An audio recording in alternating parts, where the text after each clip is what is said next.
There are storylines for days so far during the 2022 college football campaign, and there are still Cinderellas who are wearing their glass slipper from coast to coast. But there's one team down in SEC country who, while they have a tough road to hoe, remained perfect through 7 weeks. That's the Lane Train and the Ole Miss Rebels. They sit at 7-0, and while they don't have the flashiest or sexiest schedule, they do control their own destiny, which is the most important. But with trips to Arkansas, A&M, and this weekend headed down to LSU and Baton Rouge, the dream could end very quickly.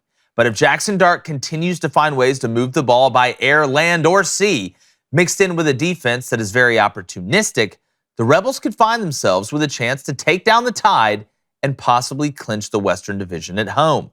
The more likely path for Ole Miss is that they'll drop one of the next two on the road and would see Alabama in somewhat of a tiebreaker game, with each team having one loss at home. Win that one, combined with LSU dropping just one more, and that would be about enough to book Lane Kiffin's squad an early December date in Atlanta. Now, is this Ole Miss team elite or the best team in the country? Not quite, but they do know how to win, and that's all that matters. And maybe, just maybe, that baseball natty bled a little bit into the gridiron, because so far in 2022, it's coming up all roses in Oxford. When you look, and all across the country, I mean, you look at UCLA still being undefeated, TCU being undefeated. We know about the Ohio States and Michigan being undefeated. But Ole Miss is a team that, while they're getting talked about, if you really look at the way the stars could align or the dots could align, you could have a one-loss SEC Western champion very, very easily, and that does include Alabama, who lost to Tennessee. But if they're able to just go 1-1 in this next road stretch, and then be able to beat Alabama, I know it's a lot easier said than done, at home, they are going to be sitting in the catbird seat with Mississippi State coming to their place as well to end the season and possibly take Ole Miss to Atlanta. Now, what's the likelihood of that? I don't think it's unbelievably likely, but the fact that we are still talking about Lane Kiffin and Ole Miss this far into the season is just another tip and feather in the cap of what Lane Kiffin's been able to do there and the relevancy that we're seeing from Ole Miss. And people will say, I can already feel it in the comments, but they haven't played anybody. Who's their best win? This, that, and the other, which we know their best win. You got Kentucky. That would probably be the best one, even though because the one loss Kentucky had was without Levis.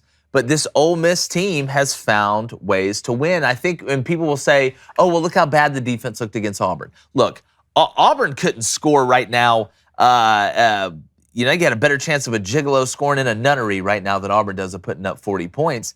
I think Ole Miss kind of looked ahead a week. I think they looked, as crazy as it sounds to overlook Auburn, I think Auburn was a little bit of a trap game for them, and they saw LSU kind of on the horizon, and this is an inflection point for Ole Miss, because if you do go win this one, and your dog's in the top 10 on the road, at least last time I saw it, LSU is unranked. Think about this. LSU is unranked and a 1.5-point favorite over Ole Miss, who is ranked in the top 10. I know it's down in LSU. I know Baton Rouge is a tough place to play. They're more hammered than a Home Depot commercial. But when you look at this game, if Ole Miss does find a way to win it, and then you go to A&M next week, a team that I think is a lot more beatable, honestly, than LSU is at this point, Ole Miss could really do some damage, David. Say what you want about Ole Miss's schedule. They're still 7-0, and a lot of teams have weak schedules and they don't win those football games. So it is definitely back heavy, but 7-0 right now. Lane Kiffin started 6-1 last season, and that was a 10-win season. So this next 5-game stretch, obviously, it's back heavy, right? You got LSU, Texas A&M, Alabama, Arkansas, Mississippi State with 3 of those 5 on the road. I think they lose 2 of those football games at least, but if you lose 2 of those games, that's still a 10-win season. And if you lose the right 2, and one of those wins is over Alabama, who now has a loss at Tennessee, which is a conference loss, you could still find yourself playing in Atlanta in the SEC Championship. Hey, everybody, appreciate you checking us out. Make sure you subscribe, hit that bell for notifications. We're going to bring you guys great content all the time, and we are just getting started. We're growing like a weed, and it's because of you guys. Make sure you hit that like button, and we'll catch you on the flip side.